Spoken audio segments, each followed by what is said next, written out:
Welcome to the Claire Orton podcast. In this series, The Narc Behind the Educator, I and fellow narcissism educators discuss and share our own personal journeys with the narcissist and narcissistic abuse in our own lives. Hi, Danish. Welcome to the podcast. Thank you so much for having me, Claire. I am truly excited for this. I am too. I've seen so much of your content and I really appreciate your work ethic. Like the sheer amount of videos that you put out every day on every platform is really impressive. I am grateful, to be honest, because it's not just me, it's my team and everybody else involved who make it possible. I try to create a lot of content, but it's them who kind of put in the work to just put it out there. So I truly appreciate that as well. Yeah, well, I mean, it's amazing. So you speak on your platforms about being raised by a narcissistic father and mother. Yes, I do that a lot. And it's been, I would say it's taken me a lot of time, courage, and a lot of strength to finally open up about my childhood, about my experiences, given the relationships and the taboo and the possible danger to my life. But it's been amazing to see how many people have been able to resonate with what I try to share, and how many people have found that content helpful. Yeah, you're helping a lot of people, definitely. What age did you realize that your parents were narcissists? So the answer to this is a little bit mixed and complicated because when it comes to my father, I knew early on that he's a monster. And in early years, he was absent. I didn't know who my father was until I was 5 or 6. I just don't remember the exact age. And my mother had left me with her mother, like with my grandparents, to raise me. She has her own reasons, but I don't, agree with the same. So I didn't have that bond and that connection with them early on. But then when I got back home, because I had separation anxiety, of course, a child would want to be with their mother. So did I. And then I got to experience my father and the monstrous version that came out, because he's an overt malignant narcissist. There is nothing hidden. He's physically, verbally, emotionally, psychologically abusive. So I would say very early on, but with my mother, it has been the most complicated, because I was really enmeshed with her, but I didn't know that is enmeshment. It's like when you are when you have both sides, both options are worse or bad, you choose the one that is less than the other. So I did the same with my mother. She was quite smothering early on. I mean, to answer your question, it took me a long time. I am still in my 20s, but I would say early 20s when I realized that something is wrong here. Something is wrong here. And then I finally, I mean, there are more details, but I finally found out and realized that she may be a covert, vulnerable narcissist, which was a big shock to me. Yeah, well, I mean, it's common that the adult children of narcissists don't connect the dots until they're well into their 30s. Exactly, more so when the parent is a covert narcissist, because they're not hitting you, they're not verbally abusive, they're smothering, they're nice, and you're manipulated through guilt tripping. Yes, through they elicit the sense of obligation, they control you through fear, but it's all hidden. So you don't know exactly or actually what's going on, since there are no other referential experiences. Yeah. So you were raised by your grandparents until what age?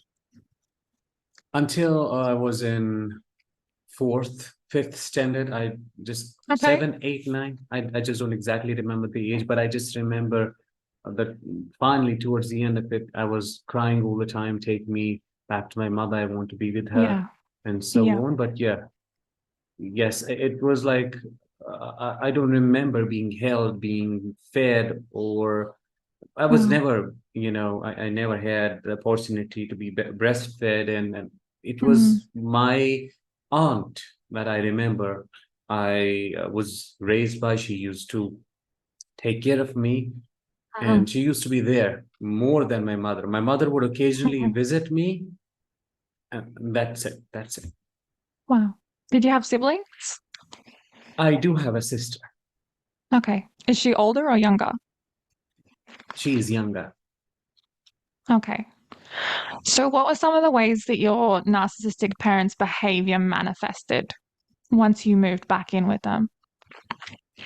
So there were constant fights, chaos. So it's when I always Mm. say this, when you are living with two narcissistic parents, it's hell that's on fire all the time. It's never Yeah. ending. It's everlasting. Because if there is this ego fight, one is trying to conquer Mm. the other, and there is this, back and forth ego injury inflicted. The covert Mm. narcissist would say subtly something that we children were not able to recognize what it actually meant, but Yeah. it was a veiled insult, and he would then take it personally and erupt as a malignant narcissist. Then that would lead to physical abuse, emotional Mm. abuse, extreme verbal Mm. abuse, and then the victimhood of the covert narcissist. So for us children, for me, I would say my personal experience, it was hell, a torture. Every Yeah. evening, something would go Yeah. wrong, and that means we had to be hyper vigilant. We had to work on broken glass all the time. Mhm. And I can't remember even a single time being able to say, oh, this is my home, like finally coming back, and it's I can relax, I can play. It was always like, Survival I mode. wish I exactly, hoping that nothing happens to my mother, and then hoping Mhm. she doesn't say something to trigger him, and hoping then he wouldn't erupt, and then it hoping that it wouldn't escalate into something really bad. So was most of the aggression, was that mainly aimed at each other, or did you guys bear the brunt of that as well? So each other, and we also were targeted. It was, I mean, a Mm. combination of many things. He was physically abusive, so we were Mhm. performative extensions. We had to perform really good at school and studies and all that. We had to do that. Any I mean, you're talking about getting grades, and not getting Mhm. them would get you a lot of physical abuse. Anything, I mean, a Mhm. small mistake, no tolerance for errors at all. So, physical abuse for me, for my sister, emotional, psychological abuse.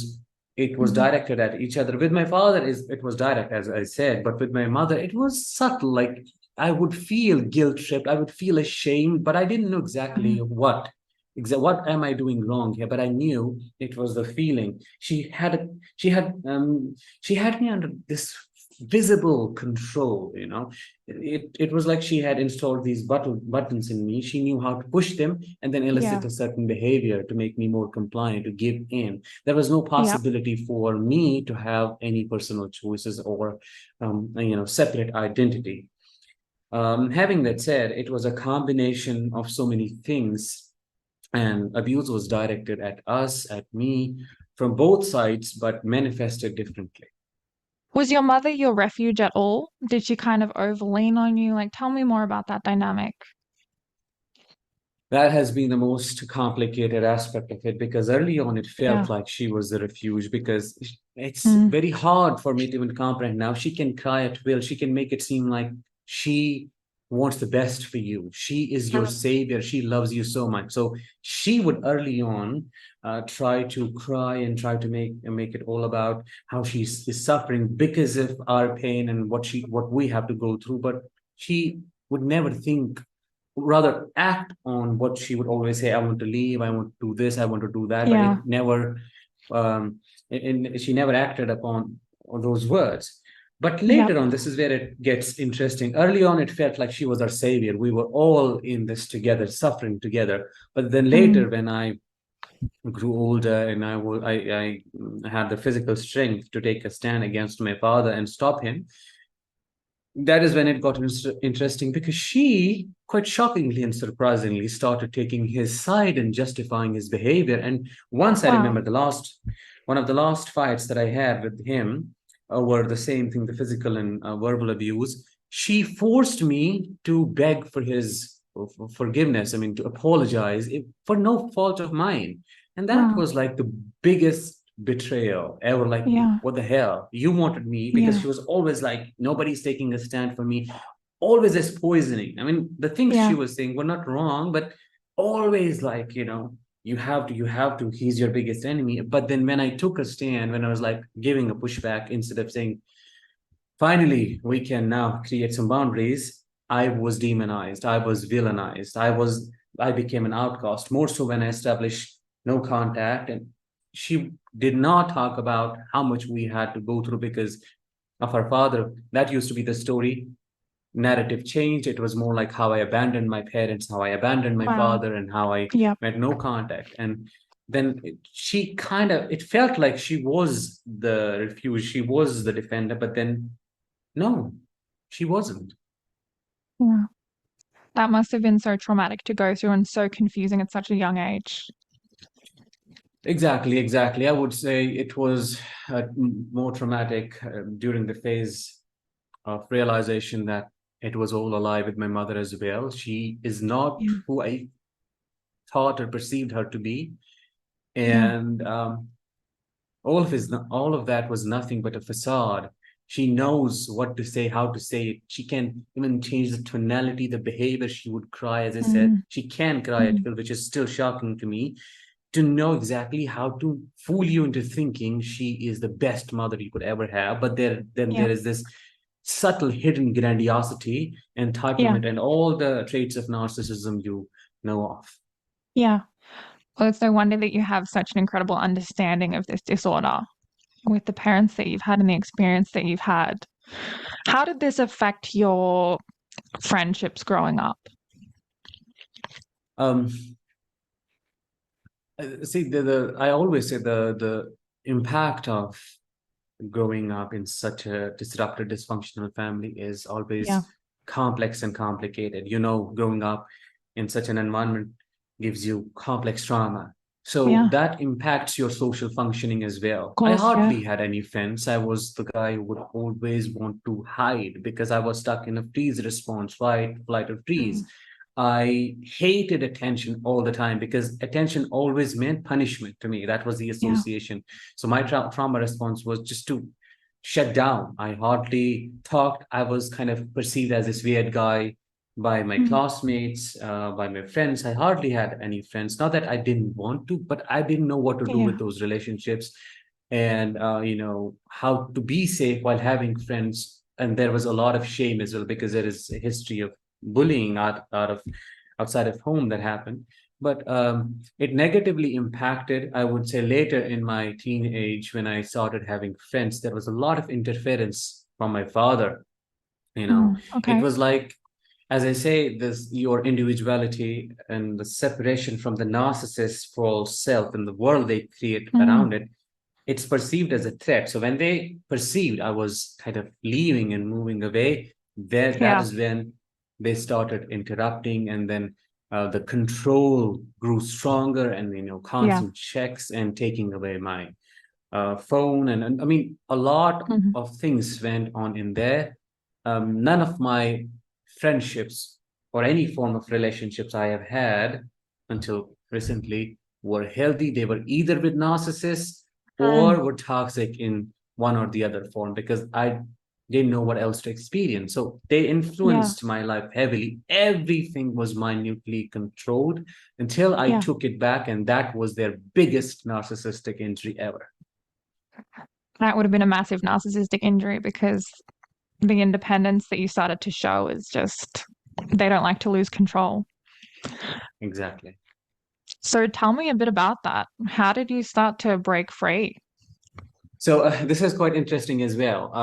As I said, I Yeah. was deeply enmeshed with my mother. She had created a product, and this is not brilliance in a positive way, but in a very negative way. She was Hmm. brilliant in creating the shield. I was the shield at that time, who would Yeah. take all the abuse, Mm. and then it was them because I never wanted to leave home. I wanted to stay there, to be there because I was always worried he will abuse her. Something bad is going to happen to her. This Mm. constant anxiety. But they So you pushed were me her to leave. protector. Yes. Yeah. They pushed me to leave, especially my father. I was sent to a college very far away from the state I am from. It was a Hmm. blessing in disguise. I had massive issues in the beginning with adjusting to the new environment. It was first time Mm. of me being so far away from my home. But then ultimately, that was a blessing in disguise. I would say also, unfortunately, that led to creation of complex issues because while I was in college, I ended up with further narcissists, classmates, Okay. roommates. It got really, really bad. And then I was in the fourth year. It was the last semester. My health What did you anxiety, which study? graduated as an engineer. I have a Okay. bachelor's in civil engineering.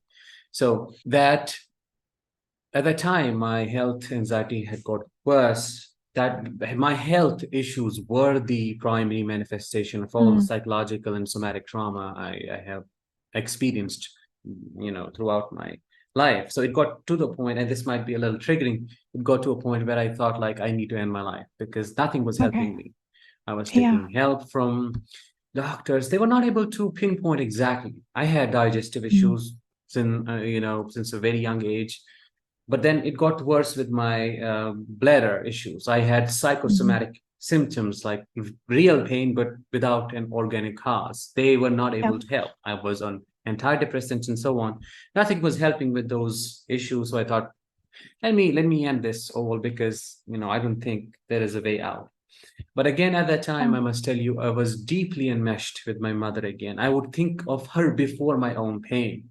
So it was like, mm, I won't go into the details, but it was just at that moment when I was about to kick the table, I thought about her, like what it is going to do to her and how much pain she would be in. I wow. stopped myself, and this is where I call it divine intervention. Mhm. I don't know how else to explain it. At the time, I was aware of narcissism. I was aware of Okay. what I had been through, but not in the context of my relationship with the mother.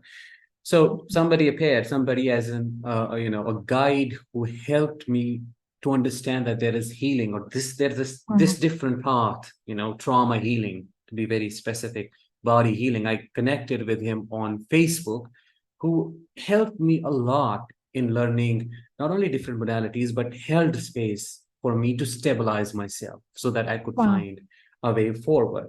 So while I was doing it, it was like my passion has always been to help people, but I never knew how to exactly do that and reach Yeah. out to as many people as possible. It was almost like this divine intervention, my my calling, my purpose mixed together. I kept on working on myself, but I was not fully healed or to the point of Mm, working with others. I kept doing that, kept doing that. It made sense. And then I got the direction. And then, I sought help from different people, different coaches, different energy healers. And, that includes naturopaths. I got a different kind of, treatment, changed diets, whatever was possible, wow. whatever became possible. That mixed my passion with the purpose, almost like call it God, universe divine, led me. A path was created quite straight and easy. All Wow. difficulties went away. And this is like, it was shown to me, it feels like this is what you are supposed to do. And I started that. I embarked on that journey. Mm. And that is what has led me to this point. For coaching. That's amazing. Yeah, that's really incredible story. I think that I think because I've interviewed a lot of other narcissism educators on this platform as well. And I think that something that we all have in common is that we feel like we were led to this. We feel Yes, like this was, yeah, it was the universe, that something so amazing could come out of what we went through, and the ability to just connect and help people all over the world is just so meaningful. exactly it is. Yeah. Given how big of a problem this is in our society and how common it is. So, yes, you're Yeah. absolutely correct about that. Yeah. Back to your earlier times before you had this realization, did you have any like family members or anyone that you could rely on outside of this enmeshed relationship with your mother? None, unfortunately. This might be Really? surprising to you, but all of my family, I mean, I can extended family, uncles, aunts, grandparents, everyone from both sides, mother's Mhm. side, father's side. It may be difficult for you to believe, but all of them either are big, overt, malignant narcissists or have narcissism, toxicity, dysfunctionality to a certain degree. So I didn't have anyone to rely on, to say that this is my haven, this is my relationship, this is the person I can depend on. It was always like it always felt like I was put in a world with no direction, with no map, and I had to navigate it on my own. So I didn't have any proper source of support because there was shaming, there was belittling. You were I was put down for my uniqueness because I would say, this kind of abuse pushed me to go inwards. So right from the beginning, I can't say I'm spiritually aware and I know it all. No, but I was always trying to search for the bigger meaning. Why is it happening? What is the reason behind this? So that was my source of support, a lot more than any human could have offered at the time. Was that Connecting. your own was that your own kind of safety net, having that feeling? Like, did you cope in any other ways? Did you read? Was there any release anywhere? Yes, I loved raising chickens, so I would spend Okay. most of my time with them. I have Okay. sweet memories. Away from that, away from what was going inside, I would have Yeah. a few chickens outside. Nobody bothers there. They're Yeah. very close were to me. Okay. That was my saving grace, I would say. Fishes, chickens, animals, cats, Yeah. I would say. Yeah. That is what I connected with, and that's what helped me to cope a lot. That's amazing. And you get that love from animals. Like, I'm obsessed with animals myself, and I'm sure you've heard in some of my videos that my birds are always making loud noises in the background. So I definitely connect to that. Did you have, like, what kind of chickens were they? Did you have like the little babies? Would you like hold them? Like, did you get love that way? Because animals are so healing. They are. So I got a hen first, and I was always fascinated about how something comes out of nothing, meaning Yeah. the hatching process, laying eggs, and then the process of waiting for 21 days until the chick comes Hmm. out, and you get to watch that, how Hmm. there is nothing, then there are these bright red blood vessels in the Yes. egg radiating. So it was, Yeah. I'm giving you very specific examples, but that was like, that Yeah. kept me focused. That kept me, I don't know, it felt like there was some kind of hope I extracted from that.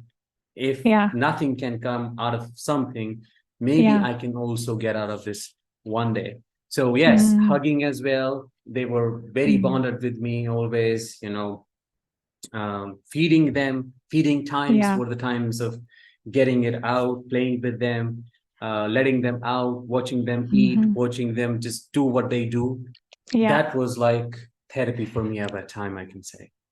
Yeah. I can definitely relate to that. I remember as a kid, whenever I had birds and they would have eggs, and just holding the egg up to the light and seeing the little blood vessels, and then seeing like a little baby forming inside of it would be so exciting. Yes, it always is. Yeah, that's amazing. Do you still have pets?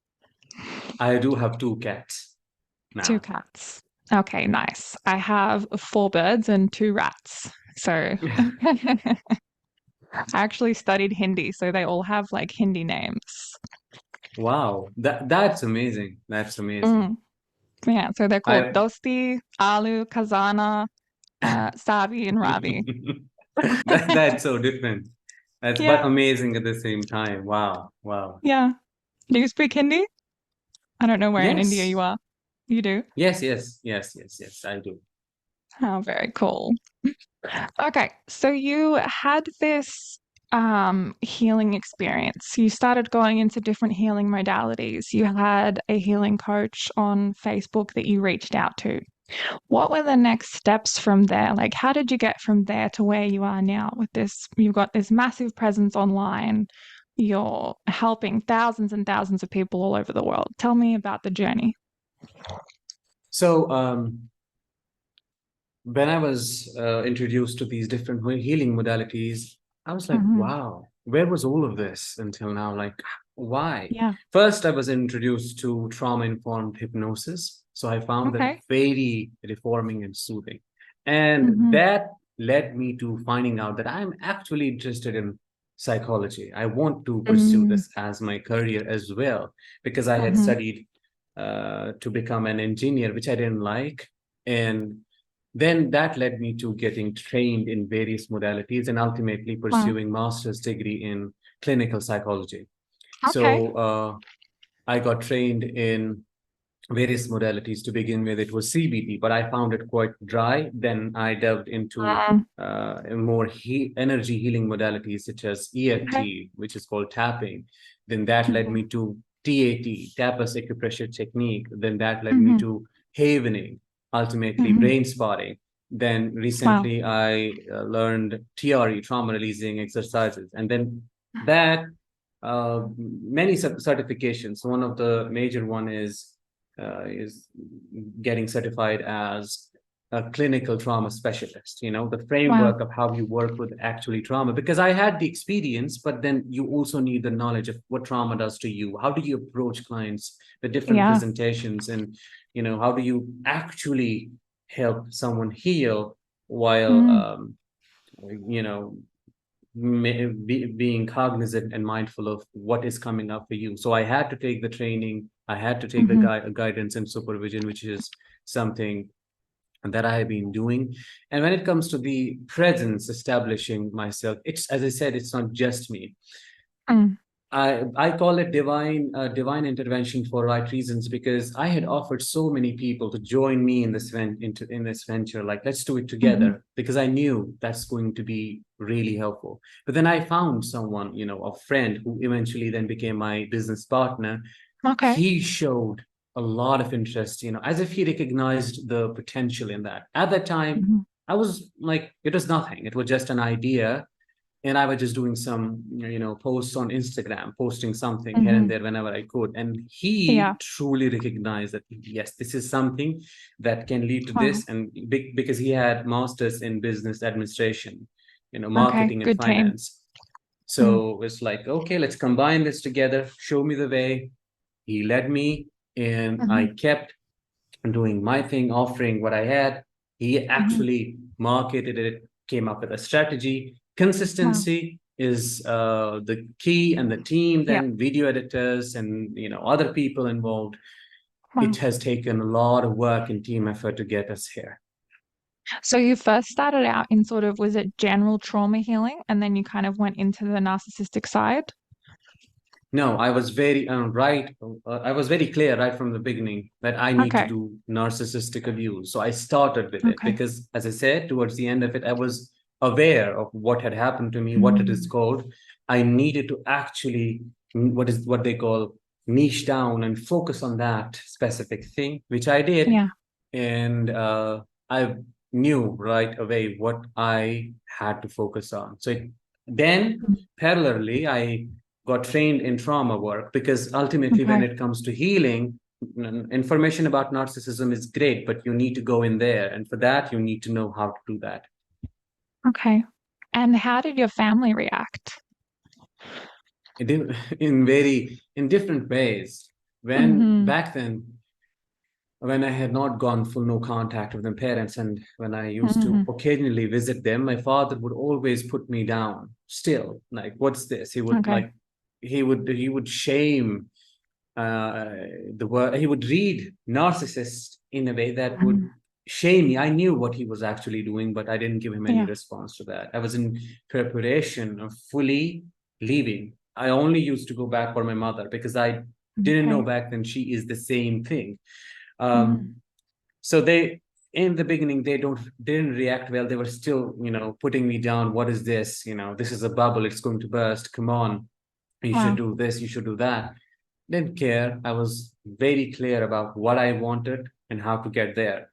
Ultimately, when I started talking about my raw experiences, mentioning them in their names, Mm, that is when it got really bad. I started getting calls from my extended family. What are you oh, wow. doing? How could you be shaming your family? And then even my mother, sent me messages like, she wasn't like, are you okay? is this because this is what happened? We went It was just through this image together. control. That was like it was a signal of narcissistic mortification. They were like, you have to stop talking about these things because other people are watching these videos. What are they going to think about your father? What are they going to think about me? A lot of guilt tripping. I didn't pay any attention to that because I knew I was not running any smear campaigns. I was just Yeah, it's speaking the my truth. truth. Yeah. So it was a How had mixed the reaction. Yeah. How had the rest of the family viewed your parents? They knew about my father. If we were to talk about Okay. my mother's side, they knew who he was. You know, my Okay. grandfather, my grandmother, uncles, aunts, everyone knew who he is and who he has Mm-hmm. been. Because as I said, he was really, really bad as a malignant Overt. narcissist, very busy. Yeah. So he they saw him as he is, but the problem is they didn't care. They are used to this Mm, pattern. My grandfather, who I thought was like an angel because he is quite, you know, nice, it, on the surface level, has that facade similar to my mother's, but he is the same. So they knew what was going on, but they didn't intervene. They let it happen. They didn't care.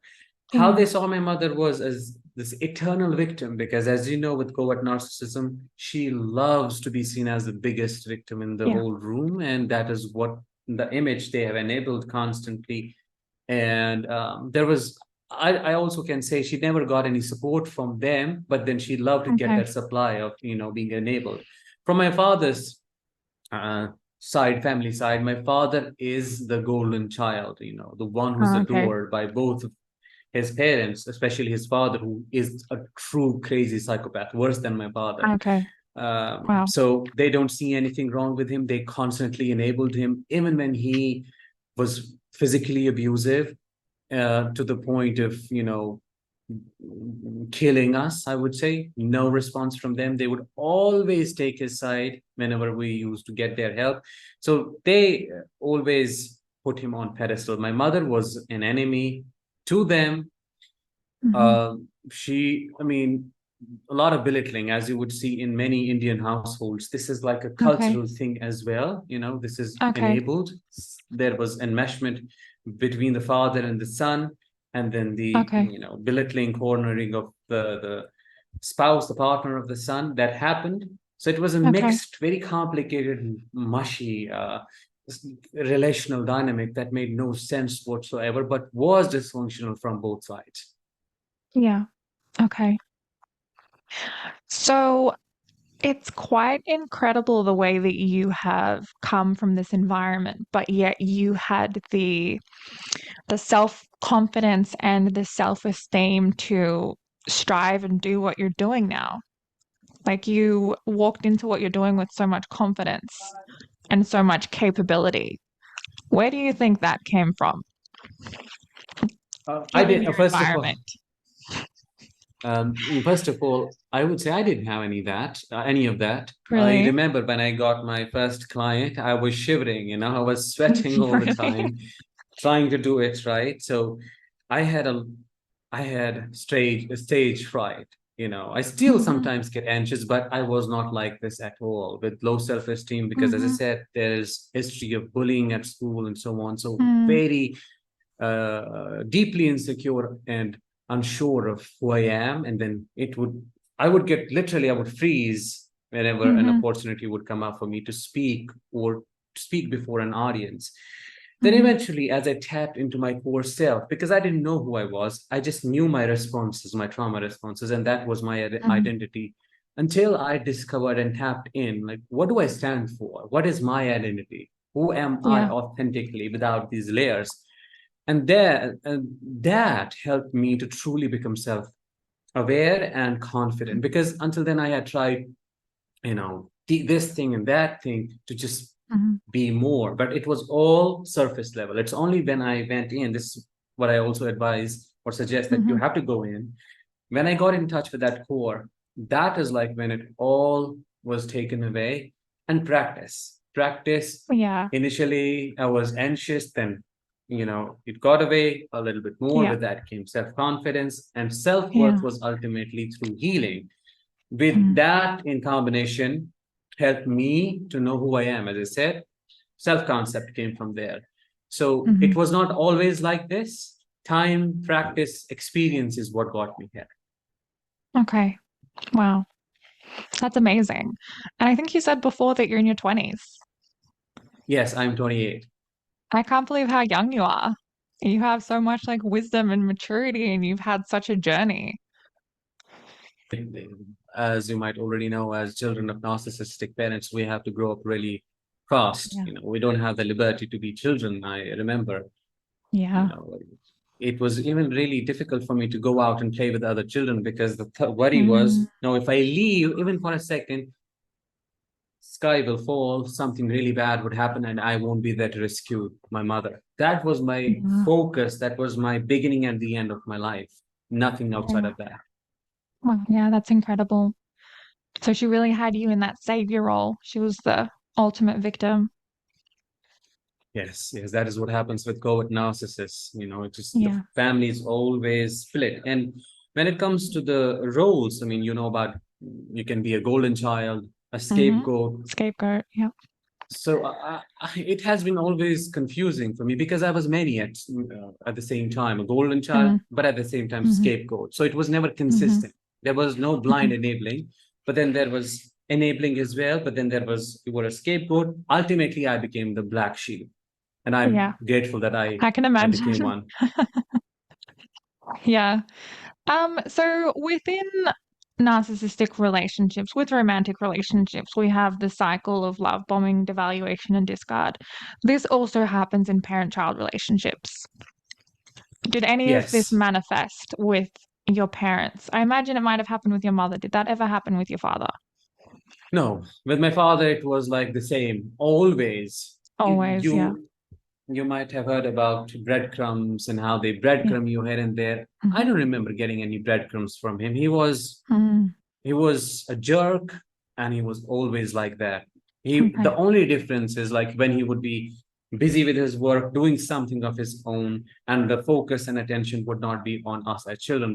Those were the moments of relief. Like, okay, he's Mm-hmm. either gone or focused, taken away. He's not focused on what's happening with our life. But Mm-hmm. no, with my father, there was no love bombing, and then the cycles. There were no cycles. It was the same thing. It was a Constant. malignant, overt narcissist, totally disconnected, emotionally dead, very cruel, callous, absent. This unaffectionate, fatherly, dominating presence. That is what I remember him. With my mother, this used to be, it's not like in a narcissistic romantic relationship. You would have love bombing, then intermittent cycles of hot Mm-hmm. and cold behavior, ultimately discard. Mm-hmm. Within that relationship with my mother, it was never, it isn't, the discard phase sometimes is missing until you expose the family. Yeah. But it's always like back and forth. There is this love bombing, and then there is this devaluation, subtle sometimes, Mm-hmm. sometimes very overt, but then back and forth. Most of the times there isn't a discard because they need you more than you need them. They are keeping you for what is to come for them. They Yeah. want to keep you around. So it's very different in narcissistic parental relationships. Okay. Interesting. Yeah. What were some of the what were some of the most difficult things that you had to overcome in your childhood? Obviously, it was all quite traumatic, but what were some of the things that you had to overcome that sort of stand out looking back? The biggest memory that has taken me so much effort and so much time to work on, and still it's activating. I mean, there are many, Okay. but this one is when just remember once my mother fainted and nothing Mm-hmm. could wake her up. Now I question, was it faint? Was it Mm-hmm. real? I don't know. But she fainted after getting physically abused by him. I Oh, don't, I wow. mean, I won't go into the details of what led to that, but Okay. he physically abused him badly. She fainted and then was like that for hours. We tried to Oh, wake wow. her up. It was like my mom, at that moment, it felt like she died. And that was the Yeah. ultimate collapse, ultimate fear, nightmare right in front of me manifested. And then How at old were that you? time, I was still in my in fifth grade, I No. suppose. Yes, I was very young, and that Mm. is at that time. To be honest with you, I started cursing God. Like, how the hell could Mm. you let this happen to me? Why? Yeah. And Yeah. very traumatic. In tears, begging. I mean, feeling totally helpless, trying to wake her Mm. up. Then we had to call her aunt. My aunt. She did something. Stopped her from. She stopped her from breathing, and finally she got out of it. But for Mm. me, it was one of the worst experiences I have ever had, and very traumatizing, that left Of a course. mark. So Yeah. there are similar experiences. There are so many, but this is one of the most difficult ones. And then anytime anything would happen to her, she would Mm. often faint, and she would pass out. These things, and with the every battering episode, every single one led to chronic activation, to the Yeah. point of my digestive system totally shutting down. Like three Yeah. days, I wouldn't eat anything, but the food that I had 3 days before would come out. After 3 days, Mm. you can imagine how bad it was. So Mm. it was all bad, I would say. There aren't any Yeah. few big occasions that stand out, but what this is the one that stands out the most. But overall, Yeah. there are hundreds of experiences that I can share which were equally bad. Yeah. You described such an enmeshed relationship with your mother. Was it difficult to go no contact? Very difficult, very difficult Okay. in the Tell me early about that. stages. So, because when you are with a covert vulnerable narcissist, the main driver of your behavior is guilt and a Yeah. sense of obligation, because they're Yeah. not pushing you. It's just they have put it in there. And when you do this, when you like create that distance and space, you're always feeling bad, and you feel like you're such a horrible person for doing that to this Yeah. poor mother, who's, because the narrative was, I have sacrificed my whole life for you, I have done this, I have Mm-hmm. done that, how could you do that to me? Yep. I've only done good to you, I saved you. The reality is Yep. not that. It's so skewed. So it was extremely difficult. With my father, it was like this, because I knew what I Yep. am letting go of. There's nothing that I should hold on to. With my mother, it was very difficult, a lot of back and forth, because then these people know no limits when it comes to Yeah. abusing you. It got to a point where she feigned massive health issues. I didn't give in. Then you weaponized my extended family, her parents. I didn't give in. A Wow. lot of things went on, where I finally got to a point where I said, no, this is not going to work anymore for me. I'm going to stay away. I'm going to stay away as much as possible. No matter how much cognitive dissonance I have to focus on what happens after every chance I give them at the end of it, what it leads to. Yeah. So it took me a long time to do that. But to be honest with you, occasionally even though I know what it is, but I would still have those Yeah. episodes of cognitive and emotional Of course. dissonance, more so Yeah. emotional dissonance, like feeling bad for her, remembering her Mm. tears, feeling Mm-hmm. empathy. But I have to hold Mm. myself back and say, no, I know this is going to be weaponized. You have to save Mm. yourself. You have to save your health. Otherwise, there's going to be nothing but destruction. Yeah, and it's so hard because when you're raised by a narcissist, and narcissists in general in romantic relationships as well, they make you responsible for them entirely. You're responsible for how they feel, you're responsible for how they behave, you're responsible for everything. And when you're raised with that, it's really hard to put that responsibility down. Exactly, exactly. You feel like it's your burden to carry. You embody and Yeah, personalize the trauma. You're right. It's like for me, it almost felt like cutting the umbilical cord now. It felt like it wasn't yeah, cut off back then. So that was my cord cutting. I had to cut it off emotionally. yeah. Did you find that you had other friendships where you, like this kind of feeling of being responsible for the way that other people treat you, did that extend out to friendships and things like that? Yeah. I Yeah, was, I call it a fawning. I mean, you may know it as a fawn trauma yeah. response, but as it is usually called, people pleasing. I was a big Mm. time people pleaser. I would sabotage myself, completely walk over myself, treat myself like I was not there. So it was more like who is this person? Now, what do I got to do to please them so that they keep me in their life, And so you can regardless of stay their safe. nature? Yeah, You absolutely. You read can what they feel need. safe. Yeah. To protect yourself. It's a self-protection mechanism. Yeah. Exactly. So, what advice would you give to the adult child of a narcissist who is starting to realize, starting to connect the dots? I would say you are not the crazy one here. You're not making this up. What you're realizing is real. They are as bad as it seems and as it looks. Trust your intuition, try to connect with it. And it may be shocking for you to realize that your entire life was either a lie or filled with trauma. Believe that as you see it. Don't try to justify it in your head, because that's only going to prolong your stay. And try to leave, as enmeshed or as dependent you may be.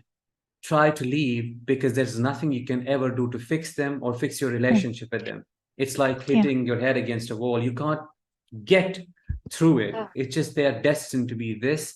If you want to be compassionate, just be compassionate from distance. Your absence could lead to, in very rare cases, to some awareness of who they are, but consider it to be a dead case. And unfortunately, you may also have to realize that your parents are already dead, or that parent who is a narcissist, they're already gone. And this is like a meat suit walking around. It's too It late. seems like they are there, but they are not. You have been on your own. So trust yourself, leave, maintain distance, work on yourself, bring that light out of you, connect with your core, and break the cycle. It's worth it.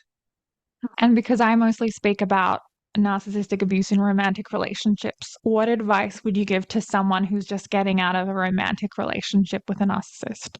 It's going to be very difficult for you to recognize that they are that bad, because cognitive dissonance is going to keep you trapped, and trauma bonding is going to push you to go back constantly to the same source. But you need to understand the source of your pain cannot be the source of your healing. As difficult as So it might powerful. be, you have to stay away, maintain no contact, and gradually do so. Understand and consider it as a process of de-addiction. You will get over it, not at once, and you will have to go through an intense grieving process that may make you feel you're not making any progress, and you may feel like you're back at square one. You may take a few steps forward, but then have few steps backwards as well. So it's okay. It's okay. Go through it. See them for who they are. That will set you free. Move through the grief. Let that sadness happen and take its time. And then that would lead you to acceptance, which will then lead you to letting go and moving on. Yeah. So, Danish, where can people find you on social media? What are your social media handles and your website? So on every major social media, I go by the username of Narc Abuse Coach, on YouTube, Instagram, TikTok, Facebook. And my website is emotionalabuserecovery.com. There are sessions, courses, free resources, everything is on there. So this is how people can reach out. Amazing. Thank you so much for being on the podcast, Danish. I think out of everyone, you were the person that I was most excited to talk to, because I resonate with your content so much. So thank you. Thank you so much for having me here. I'm beyond grateful that I am able to help and you were able to resonate with what I have to say. Thank you.